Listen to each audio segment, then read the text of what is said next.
August, Aries Sun and Aries Rising, and Moon if you feel so inclined to check on that. When you do this by your sun sign, which I recommend, that's it on a more soul journey level. When we do it on the ascendant or your rising, then it's going to be a little bit more practical and material and dealing with your mind, your body, and your matter, your material world, and what matters to you. So and then if you do it from your moon, your emotions, or if you do it from where you have a stellium. Now, if you need to find out these things, go to astro.com, type in your information. We're going to need your birth time to find out your ascendant. If you're an Aries sun and you're born at 8 a.m., you have an Aries ascendant. It changes every 2 hours, hence our 12 signs into our 24-hour day. Now, let's go into the astrology, and then we'll finish it up with a tarot reading to bring it all together. Your first house, Chiron. Chiron, the wounded healer, entered into it of your I am, your me, how people see you, how you see yourself in some ways, how you think. Now we have that as being, and then we have it making an aspect to a square to Saturn, but a sextile from Mars. So there we have the battle between Mars, the warrior, who needs to go inward right now to be a little bit more scorpionic than Aries, fiery. And sometimes you don't want to do that because you want to leap your fiery ram. And this is making you look before you leap. And if you don't, you're going to get hurt. Especially in this time. With Mars, your ruling planet, in retrograde for this whole month of August. So you're not just taking time to be a little bit more patient with others, but with yourself, and getting that rest that you need, and going interiorly. And if you don't do it, the universe will force you to. And from that place of healing, when you heal yourself, then you're able to heal others together with your own self-healing. But it starts with us.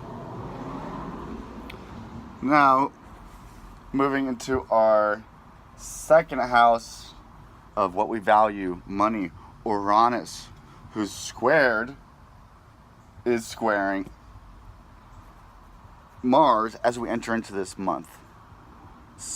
Uranus, unforeseeable things happening, unexpected shock waves, and also enlightenments and revelations happening in your house of what you value, often your money and your material possessions, and your sensual world, how you deal with your senses. So Uranus there could be, you could find a new food that you that you love now, a new fragrance. But with it in a square to Mars, this means that there's going to be that Mars in retrograde energy that wants to move forward, but it can't. Something's holding it back. And then that energy coming from your 11th house, which is like social networking, so rewards from your career being held back. Perhaps you're waiting on money right now. You're waiting for recognition. I'm sorry, we got interrupted. I had a phone call. Did I mention Mercury's in retrograde? Did I mention the universe is in retrograde? Did I also mention it's a legit an illusion? The planets never go backwards. It's forward, always backwards, never. But sometimes it's good to retrospect with the appearance of a retrograde. So we rethink, we do all the re. I'm calling the universe right now rerun. To go over what details did we miss? What changes were we asked to make to make, but we didn't make them. Especially in the area of your involvement with bigger communities, social groups, Facebook groups, charitable events, humanitarian causes that perhaps you feel called to begin or be a part of. And it's going from that, and it's going to retrograde. Here's Mars. Mars is going to retrograde from that place, because Mars goes retrograde not as much as Mercury. And Mars has a little bit more influence. That's hard to say. We're feeling it. And I will tell you, as an Aries rising or sun, it's going to have more influence than a Mercury retrograde. And so it's going from your place of humanitarian, Aquarian type stuff, technology, to the masses, and going back into your 10th house of career and how you're seen and how you're a boss in this world, where Saturn the boss is really the pimp of Mars. And it's going to come very close to Pluto, which is going to be a little bit more scorpionic in its energy, subversive, secretive, but powerful transformation in the material world and also in how you're seen. So right now you could be seen as going through it. Aries, you are the microcosm of the macrocosm. This is the chart of the global world. And this is you and your rising. So you're kind of like the sacrificial lamb here. Oh, ram, Aries. But you're also the freaking good shepherd who leads us through this courageously with the lion of summer. You are the not afraid to be the black sheep and go your own way. You are the Passover lamb that brings us from the dark to the light and spring, new life. You are, I have one more you are. The charging ram. You are the lamb that opens up the seventh seal, the seven visible planets. Ah, ah. But we need you to do that work inwards first, so that when Mars goes straight forward, out, after this retrograde, in this end of this month and the next month, then you're able to freaking fearlessly charge forward, and then charge forward out of putting the final brushes on your career and how people are seeing you, your legacy, and then bam, into how you give to the greater community at whole. See how closely the 10th and 11th are connected? Okay, the eclipse is going to be in Leo in your 5th house. You could have an unexpected pregnancy. You could have a job opportunity or idea that come to your mind that hasn't before, or resurface, or you find out some dark stuff about it and you have to rethink it.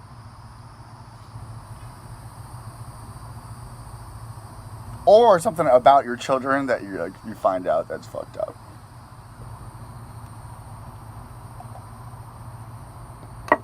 We have Venus coming out of your place of work, so loving, organizing, valuing your organization, planning skills, perfecting, and spring cleaning, and then going into seventh house of relationships, ruled by Libra. Beautiful time to meet a new lover, to get married. A beautiful time, unless you're in Florida because it's hot as shit. You got a good AC. Beautiful time to meet a wife. See, when it's in your 5th house, which is where the sun is right now, this is a good time for romance, courting a female or a male, Mercury's there, but it's in retrograde, so also kind of having a hard... Mercury's at the end of Leo going retrograde right now, so perhaps communication problems in your flirting games. Well, we're going to stop and we're going to get out of that into our 6th house of Virgo.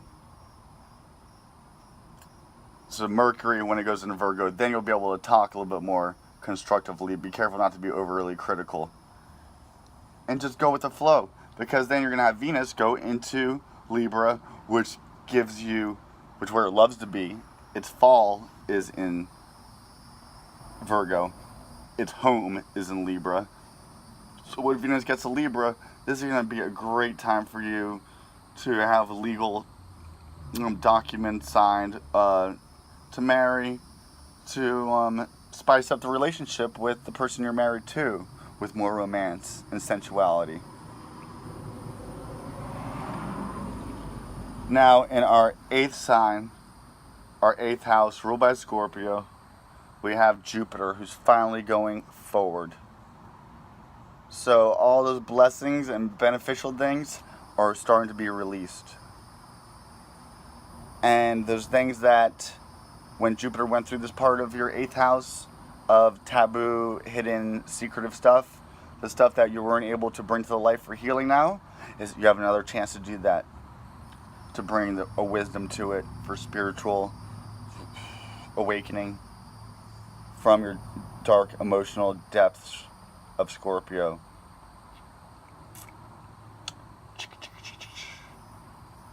Okay, let's go to the cards. Oh. The first one that fell on the ground, the house of Scorpio, the sign of Scorpio, death. To live is to change. Death is nothing more than change. So to live is to die. To live perfectly is to have changed often. And to live is to have change. So if we're not living, if we're not changing, we're not truly fully living our best possibility. What's it called when you have energy that is potential, to our best potentiality, is by fearlessly marching forward, conquering death by almost befriending it, without being too morbid, like the Scorpios could be myself. Crossing you, Aquarius. The North Node is in Leo, where the sun just went, asking you to be courageous in your creative endeavors, perhaps even in starting a family and having children. Also asking you to make a wish.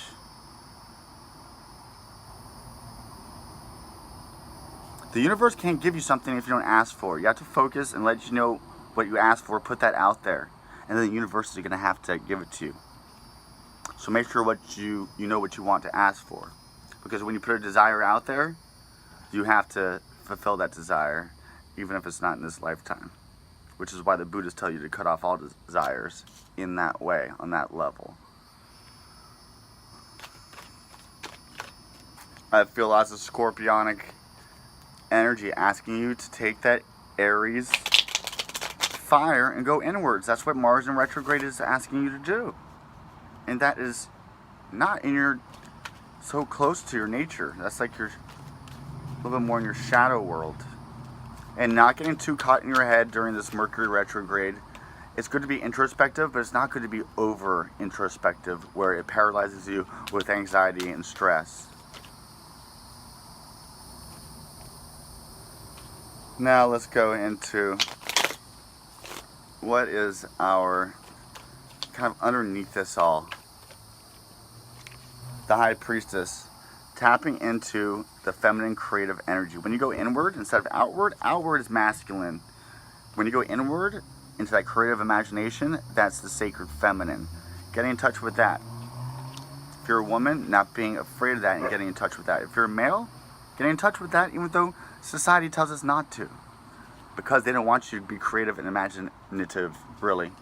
and in touch with your psyche, because then you see through the bullshit of what we're stuck in with Saturn in Capricorn. Pluto's there to expose that too. And then with Jupiter in Scorpio to bring it to the light even more and expand it. That's what this whole Me Too movement and these Hollywood sexual scandals getting out is all about. Is Jupiter in Mother Love and Scorpio. Perros! Cállate! Muchas gracias. Also a good time to get, we have these Earth squares going on with Uranus and Taurus, Saturn and Capricorn, and then Virgo and going up, Venus and Virgo. The Sun getting ready to get to Virgo at the end of this month. It will go there. Giving us this Earth, asking us to manifest, asking us to change it, having patience with it. Uranus in Scorpio, Uranus in Taurus is fixed, like Scorpio's fixed water, but it's Earth. Earth is slow moving change. Uranus wants fast stuff. It's like a silver, futuristic Corvette. Crowning us, the Knight of Swords. That's not what I want to see crowning us right now, because now is not the time to charge fearlessly ahead without thinking. Look at the horses looking back. Are you sure? He's like, yes, let's go. Just do that, you're going to get hurt. Be careful out there.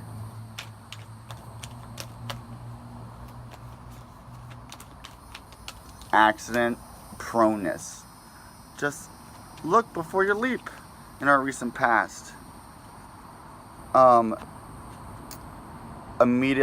Perhaps a potential romantic thing that didn't come to fruition because we messed up. Maybe we said something we shouldn't have with Mercury in retrograde. Maybe a gift that we didn't receive it well, or we didn't give it well. An emotional awkwardness that we could have handled better and made it a gift instead of an awkward thing. Okay, in our immediate near future, the final card from this deck to send us off: Heartbreak Hotel with Overthinkingness. We are called with this Leo Lion energy to go from the heart more and trust in that authenticness and that genuinity that comes from the heart, not from the head. Thank God the sun's not in retrograde. Pretty much the only thing that's not in retrograde right now. The sun can't go in retrograde. Feels like it right now because it funnels all the energies to us. Okay. Why this heartbreak, Aries? People don't realize how emotional Aries people can still be and sensitive. Yeah, they put on this front, but they're actually beautifully, emotionally sensitive souls, I've found. Because we have all these other signs that make us up as well. Why, oh pray tell, why or what can we do to keep us from being sorrow and being mentally hurt, besides going from our heart? This deck is done talking to me. We'll go to the Oracle deck. Perseverance is a message that came up. Right now is to have faith and trust in yourself. When you do that, you have trust and faith in the universe. Let's see. What does breathe and to be patient?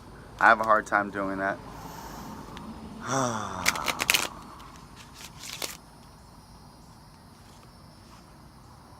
Acceptance. I'm learning to accept the things that I cannot change. Give me the wisdom to know the difference between the things I can change and I cannot change. The patience and the acceptance to know those things that we can't change, but the courage to change the things that we can change. But right now, it's more focused on the acceptance and the patience of it. but then also having that Leo lion courage and finding that balance. I love you, Aries. AstroWake.com. Check me out. Thomas Wake. Book a personal reading. I love you and I adore you.